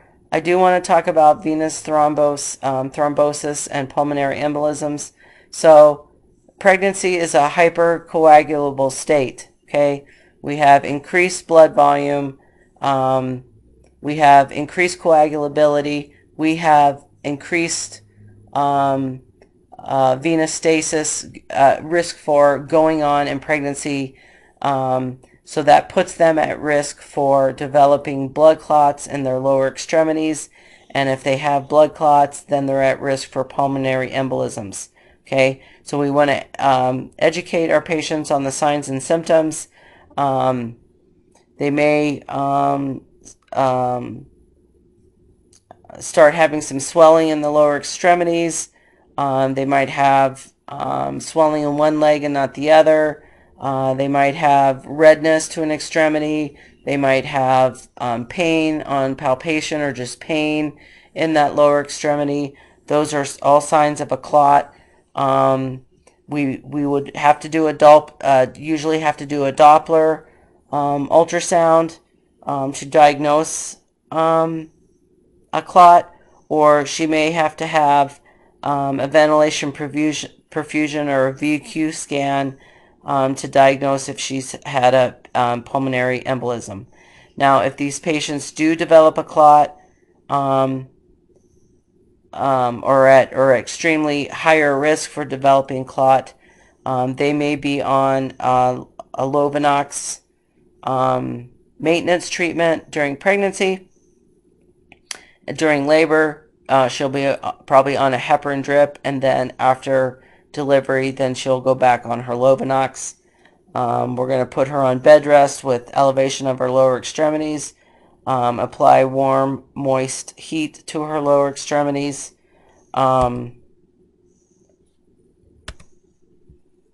If she has a clot. But if people are, she'll be on these medications if she has a clot If she's at high risk for developing a clot, she'll also be on these medications, okay? And probably with the same precautions. Now, psychiatric complications, I'm not going to go through all these specifically, but here's the thing. We get patients with these histories, and that does complicate pregnancy. So they need to be managed by their psychiatrist or psychotherapist. If they're just having a mild depression, they can probably be managed by their obstetrician. But any other or a mild anxiety disorder, eating disorders, they can be managed by their obstetrician. A patient with substance abuse, of course, is going to be managed, like if they're on a withdrawal treatment plan, they might be managed by a specialist there. Oh my gosh. So, so keep that in mind when you're caring for your patients, that they may have an underlying psychological disorder. Now, I want to talk quickly about some antepartum testing. When we do antepartum testing, we're basically assessing the baby or the fetus. So, real quick, chorionic villus sampling, that's something that we do around 10 weeks. At 10 weeks of fetal development, this is a very small fetus. We're trying to get a very small sample of the trophoblast cells, those cells that are developing from the that develop the placenta.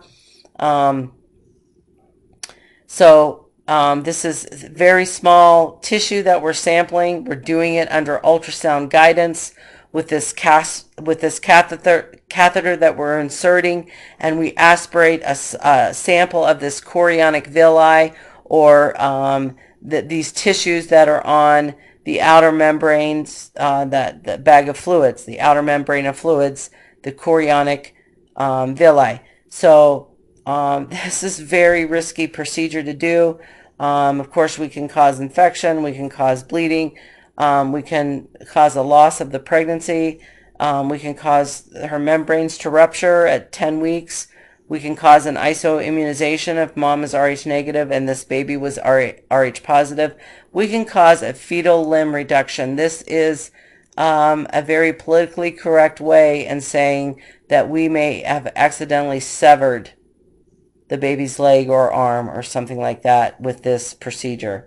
So we don't do these for just a whip stitch. Yeah, I want to check and see if my baby has any chromosome abnormalities. Just because I'm curious and I just want to make sure a baby's okay, without any indication for doing it. Other than that, this is a very risky procedure to do, and so we don't do these very often unless we absolutely have to. Percutaneous umbilical cord sampling. I've talked about this when we do the blood sampling and testing on baby for anyways, I'm sorry, doing this blood testing on baby for an intrauterine blood transfusion, a possibility of doing an intrauterine blood transfusion. So this we can do at any time after 18 weeks under guided ultrasound. We can check baby for anemia, for isoimmunization, for metabolic disorders, or for an infection. So we just need to get a blood sample from babies so we have to do it through the umbilical cord. So the risk for that, of course, we could, especially if we do this around 18 weeks, which is still a very small baby and umbilical cord, we could completely lacerate the cord and cause a severe hemorrhage. Cause an hemorrhage that would probably kill the baby. We could cause a thromboembolism. We could possibly cause preterm labor, preterm birth, preterm rupture of membranes, or an infection. Okay. Oh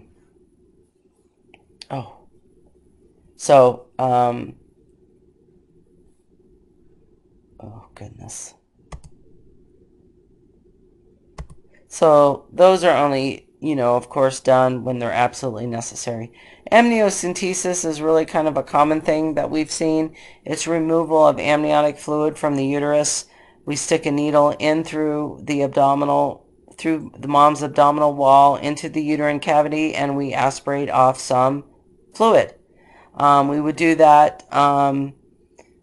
We could do that as early as 12 weeks. We see them a lot with patients that are 34, 36, 37 weeks. We're checking for fetal lung maturity at that point. But anyways, if we do these around 12 weeks, we're probably looking for chromosome abnormalities.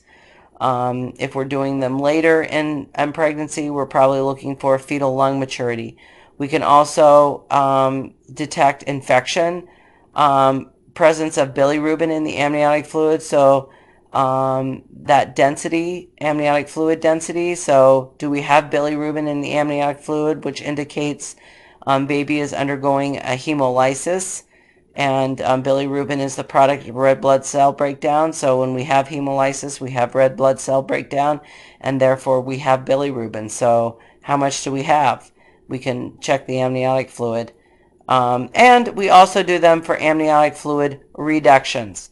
So if you have a patient with severe hydramnios, and we've had a couple in our history at community, where they're producing buckets too much amniotic fluid, and they may be producing that for some unknown reason that means absolutely nothing, and it's a totally healthy baby in pregnancy, or we might have an issue with our baby. But anyways, too much fluid is a risk to the pregnancy.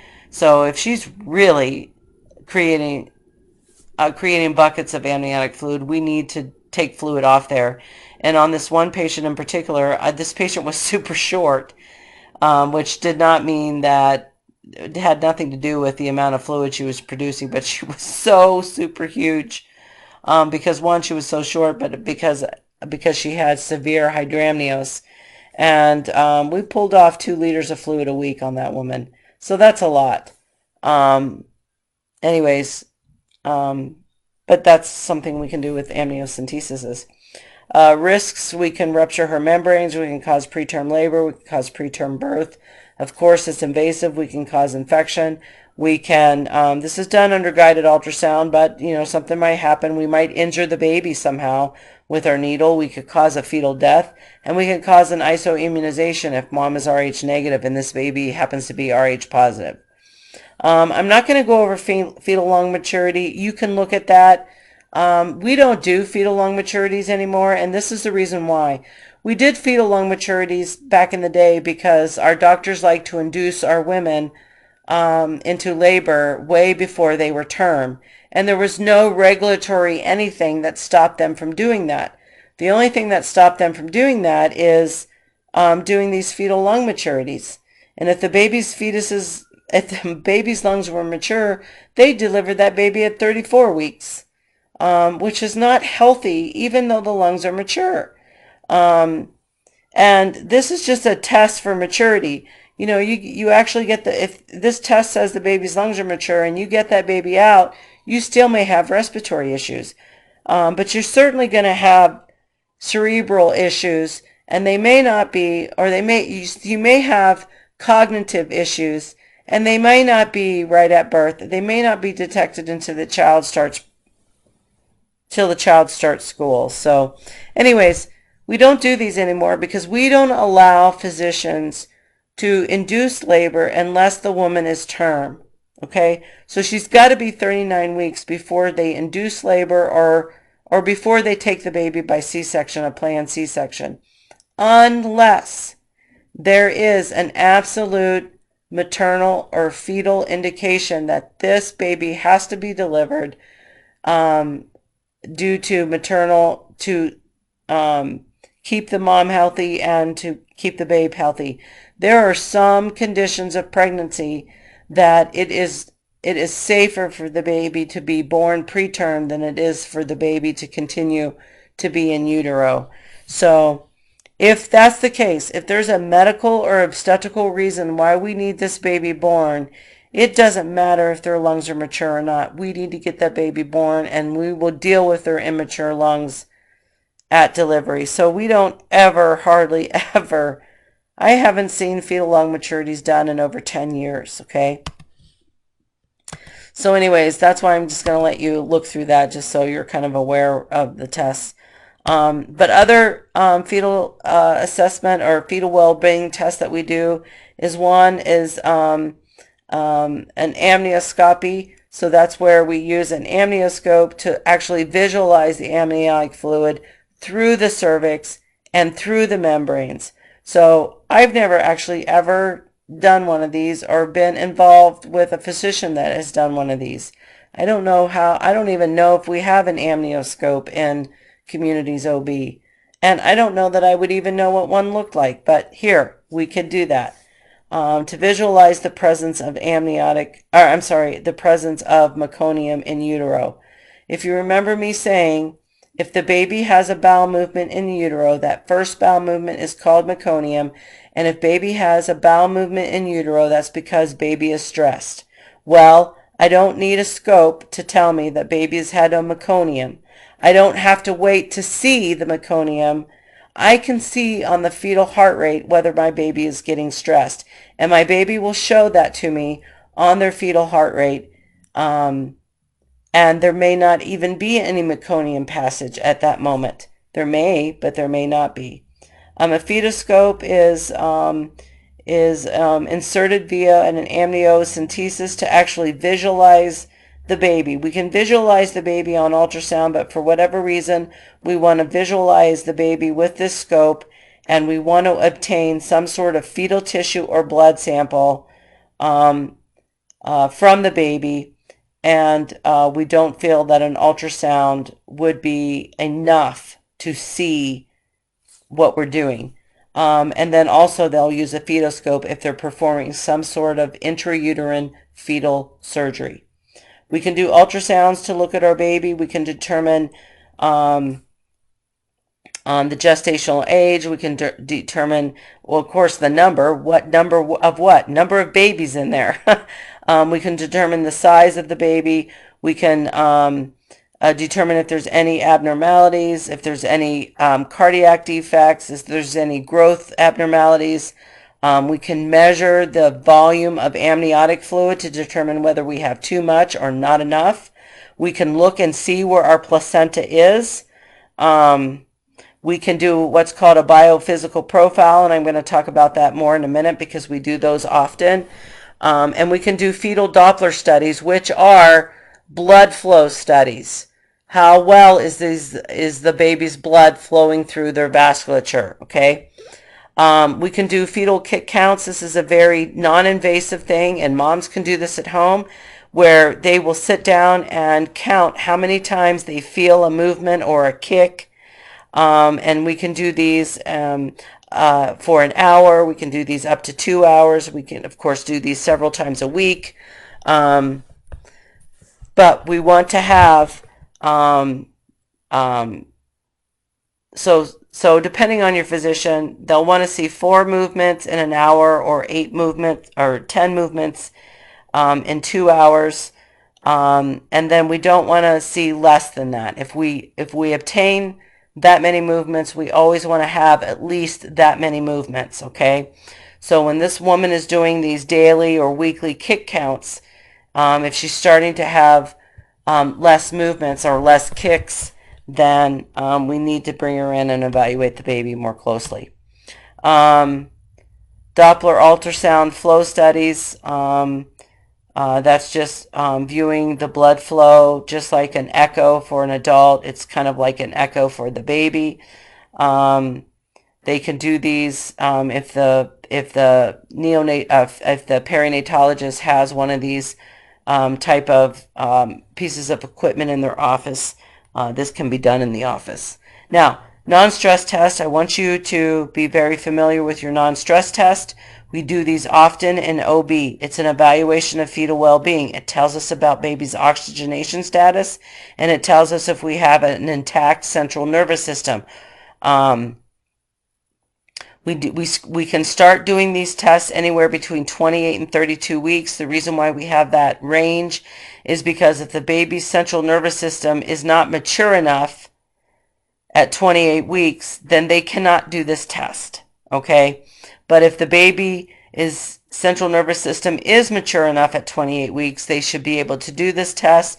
They should be able to pass this test from 28 weeks on. And if at any point they stop passing this test, then that means they're having a problem. Now, we put the baby on the fetal monitor and we trace the fetal heart rate tracing and we interpret the tracing. What we're looking for in a baby that's greater than 32 weeks is we're looking for 2 heart rate accelerations that meet the 15 by 15 rule in a 20-minute period. If the baby is less than 32 weeks, then we want to see 2 of those heart rate accelerations, and we use a 10 by 10 rule. So 10 beats above the baseline, lasting 10 seconds. Okay? If we get those, then we say that baby has a reactive non-stress test. So listen to these words. Reactive meaning positive. Non meaning no. Stress meaning stress test. So we have a positive no stress test if baby is able to do these things. That's what the terminology for reactive non-stress test means.